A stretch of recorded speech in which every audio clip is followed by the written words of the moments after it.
অপেক্ষার পালা শেষ হয়েছে। ফাইনালি তুফান এখন কলকাতায়, আর প্রথম দিনেই তুফান কলকাতায় ঝড় তুলছে। গতকাল সাকিবকে দেখা গেছিল কলকাতার একটি এয়ারপোর্টে।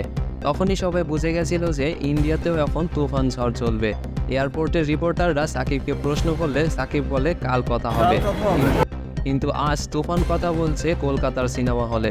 প্রায় প্রতিটি শোই হাউসফুল গেছে।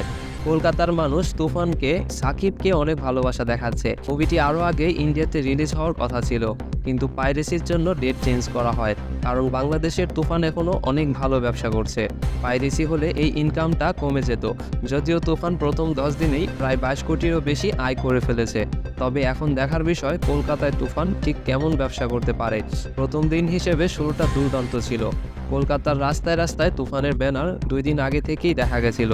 অর্থাৎ সাকিব প্রমোশনটাও ভালোই করেছে। রায়হান রাফি ও সাকিবের জুটি এবার কলকাতায় ঝড় তুলবে। কলকাতার মানুষ আরও বেশি এক্সাইটেড, কারণ তাদের দেশের নায়িকা অর্থাৎ মিমি চক্রবর্তী রয়েছে অভিনয়ে। সেক্ষেত্রে আলাদা একটি বুস্ট পেয়েছে তুফান।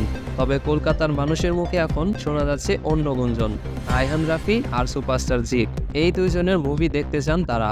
যদি এমনটা হয় তাহলে রায়হান রাফি আর জিৎ কেমন হবে সিনেমাটি? আপনার মতামত জানাবেন কমেন্টে।